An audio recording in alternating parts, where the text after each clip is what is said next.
Assalamualaikum warahmatullahi wabarakatuh. Terima kasih atas kesempatan yang diberikan kepada kelompok kami. Perkenalkan, kami dari kelompok 3 akan membahas tentang gangguan fungsi ginjal. Baik, pada kesempatan kali ini kami akan membahas materi tentang gangguan fungsi ginjal, di mana ginjal adalah organ vital yang berfungsi utama sebagai penyaring darah, membuang limbah metabolik dan kelebihan cairan, serta menjaga keseimbangan elektrolit dan asam basa, di mana kimia klinik memainkan peran krusial dalam menilai fungsi ginjal melalui analisis darah dan urin.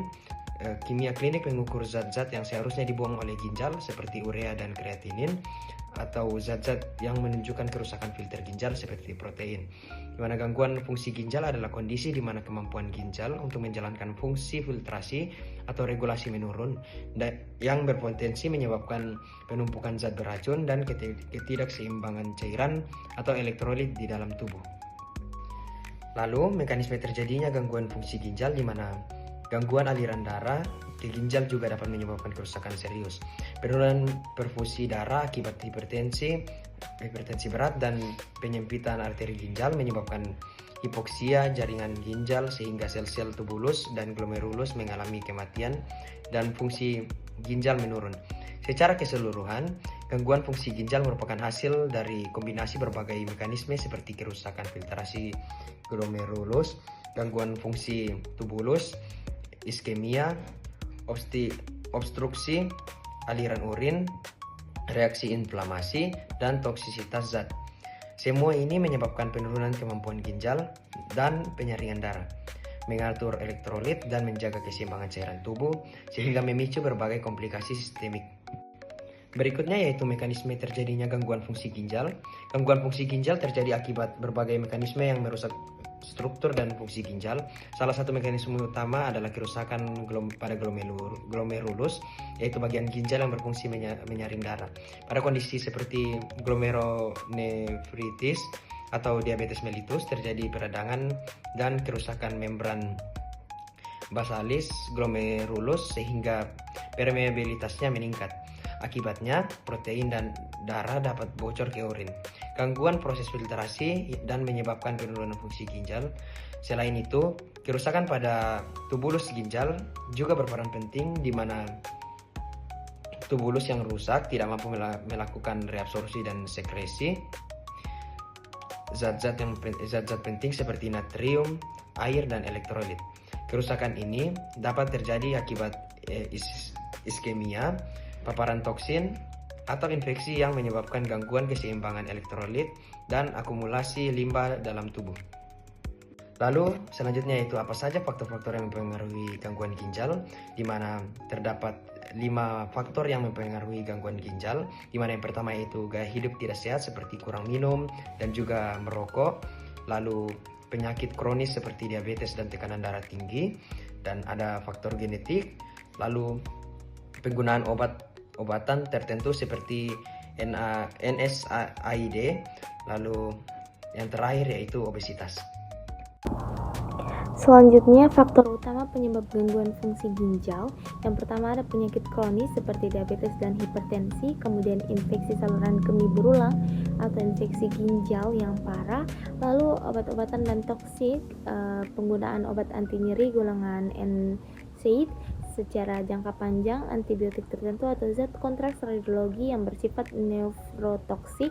Kemudian ada autoimun dan inflamasi, penyakit seperti lupus eritematosus sistemik dapat menyebabkan peradangan pada filter ginjal. Kemudian obstruktif, adanya batu ginjal atau pembesaran prostat pada pria yang menghambat aliran urin. Kemudian ada macam-macam gangguan klinis beserta gangguan fungsi ginjal. Pertama ada gagal ginjal akut atau GGA, itu penurunan fungsi ginjal secara tiba-tiba. Ini biasa sering disebabkan oleh dehidrasi berat atau keracunan obat. Kemudian yang kedua ada penyakit ginjal kronis atau PGK, adalah kerusakan ginjal yang berlangsung lebih dari 3 bulan, seringkali karena komplikasi jangka panjang dari diabetes atau hipertensi. Lalu contoh penyakit pertama ada batu ginjal. Ini adalah kondisi di mana terbentuknya endapan padat menyerupai kristal mineral dan garam di dalam ginjal. Endapan ini sering disebut sebagai kencing batu. Batu ini dapat bervariasi ukurannya dan jika beranjak keluar dapat menyumbat saluran kemih atau ureter. Penyebab umumnya itu paling sering adalah kurang minum air putih atau dehidrasi yang membuat urin menjadi sangat pekat. Faktor lain termasuk diet tinggi garam dan gula, obesitas, riwayat keluarga, dan kondisi medis tertentu seperti hiperparatiroidisme. Lalu contoh penyakit yang kedua adalah infeksi ginjal atau pyelonefritis. Ini adalah jenis infeksi saluran kemih atau ISK yang parah di mana bakteri atau kadang virus ataupun jamur telah menyebar naik dari kandung kemih dan uretra hingga mencapai salah satu atau kedua ginjal. Penyebab umumnya itu hampir selalu disebabkan oleh bakteri yang berasal dari infeksi saluran kemih bagian bawah yang tidak diobati atau karena adanya sumbatan, misalnya batu ginjal yang menghalangi aliran urin, membuat bakteri lebih mudah berkembang biak. Contoh penyakit yang ketiga itu ada glomerulonefritis. Ini adalah peradangan yang terjadi pada glomerulus, yaitu pembuluh darah kecil yang bertindak sebagai filter utama ginjal. Ketika glomerulus rusak atau meradang, ginjal tidak dapat menyaring darah secara efektif, menyebabkan kebocoran protein dan darah ke dalam urin. Penyebab umumnya ini seringkali dipicu oleh reaksi autoimun, di mana sistem kekebalan tubuh secara keliru menyerang jaringan ginjal sendiri. Ini juga bisa terjadi sebagai komplikasi dari infeksi tertentu, misalnya infeksi tenggorokan, streptococcus, atau bagian dari penyakit sistemik seperti lupus atau SLE. Yang keempat yaitu gagal ginjal akut atau GGA. Gagal ginjal akut adalah penurunan fungsi ginjal yang terjadi secara mendadak dan cepat dalam hitungan jam atau hari. Kondisi ini menyebabkan penumpukan limbah berbahaya seperti urea dan kreatinin dalam darah. Penyebabnya dibagi menjadi 3 kategori utama. Yang pertama ada praginjal, yaitu penurunan aliran darah yang drastis ke ginjal, misalnya akibat dehidrasi berat, shock, atau gagal jantung.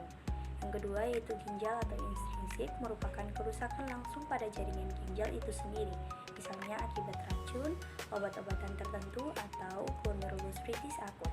Yang ketiga yaitu ada pasca ginjal, yaitu adanya sumbatan parah di saluran kemih yang mencegah urin keluar, misalnya batu ginjal besar atau pembesaran prostat.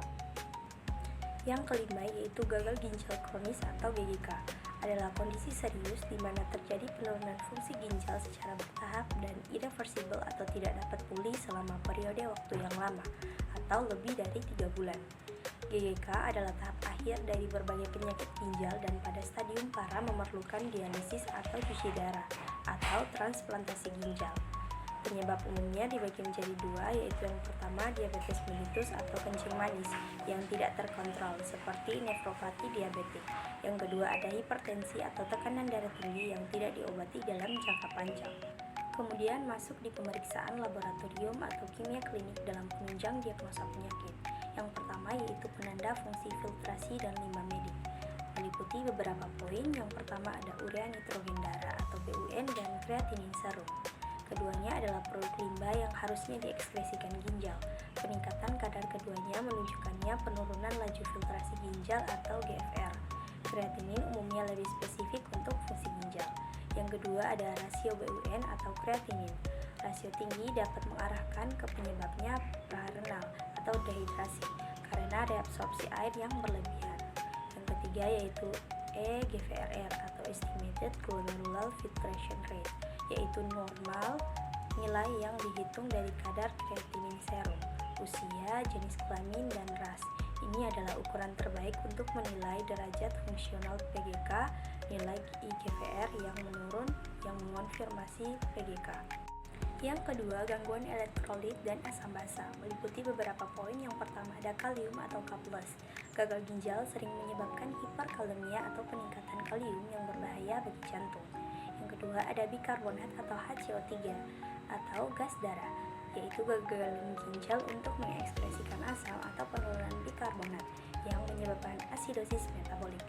Poin yang ketiga yaitu protein dalam urin atau proteinuria yang meliputi albuminuria atau proteinuria, yaitu kehadiran protein terutama albumin dalam urin adalah penanda awal kerusakan filter glomerulus. Semakin tinggi kadar albumin dalam urin, semakin parah kerusakan ginjalnya. Selanjutnya, pemeriksaan laboratorium kimia klinik dalam menunjang diagnosa penyakit. Contoh interpretasi hasil pemeriksaan, misalnya seorang pasien didiagnosis menderita gagal ginjal kronis atau GGK. Hasil laboratoriumnya menunjukkan parameter ureum hasil 90 mg per desiliter, nilai rujukannya 15-43 mg per desiliter. Kemudian parameter kreatinin hasilnya 5,5 mg per desiliter, nilai rujukannya 0,5-1,2 mg per desiliter.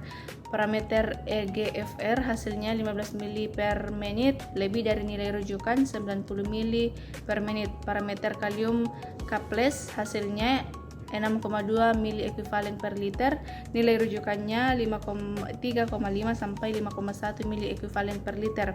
Kemudian parameter urin atau protein hasilnya positif plus 4, nilai rujukannya negatif.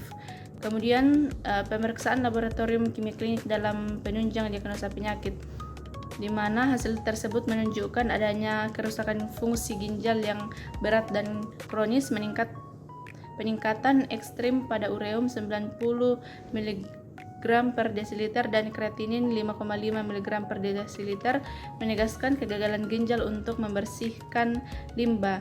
Kemudian nilai EGFR atau Enstimem Glomerular Filtration Rate yang sangat rendah, di mana 15 ml per menit, mengklasifikasikan pasien ini pada GGK tahap 5 atau gagal ginjal tahap akhir yang menunjukkan terapi pengganti ginjal atau dialisis. Selain itu, hiperkalemia 6,2 mili ekuivalen per liter menunjukkan gangguan keseimbangan elektrolit yang harus segera ditangani. Terakhir, proteinuria positif plus 4 menunjukkan kebocoran protein yang masif akibat kerusakan filter ginjal. Kemudian pemeriksaan penunjang selain kimia klinik ada 5. Yang pertama itu hematologi lengkap atau darah rutin, di mana pemeriksaan ini menganalisis komponen seluler darah. Pemeriksaan ini esensial untuk mendeteksi kondisi umum seperti anemia, ditunjukkan oleh rendahnya hemoglobin atau Hb, dan infeksi atau peradangan ditunjukkan oleh leukosit 1. Yang kedua ada mikrobiologi atau kultur. Pemeriksaan ini bertujuan untuk mengidentifikasikan kuman spesifik seperti bakteri dan jamur penyebab infeksi. Kemudian sampel seperti darah, urin, dan lain-lain ditanam pada media. Hasil kultur positif mengonfirmasi patogen dan menentukan antibiotik yang tepat.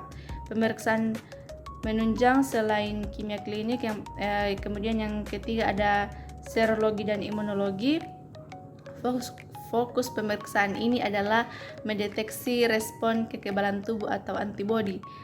Adanya antibodi IgM atau imunoglobulin M mengindikasikan infeksi akut atau baru, sementara IgG menunjukkan infeksi lama atau adanya kekebalan tubuh. Kemudian yang keempat ada urinalisis atau urin lengkap, di mana pemeriksaan ini menganalisis urin untuk indikasi infeksi saluran kemih atau ISK jika ditemukan leukosit atau nitrit positif. Kemudian ditemukannya protein atau sel abnormal mengindikasikan adanya gangguan ginjal. Kemudian yang terakhir ada radiologi dan pencitraan. Ini menghasilkan gambaran struktur organ ronsen pada dada, sering digunakan untuk mendeteksi pneumonia, terlihat sebagai area 19 plak per batch. Kemudian USG berguna untuk mendeteksi batu empedu atau ginjal atau massa dan juga tumor.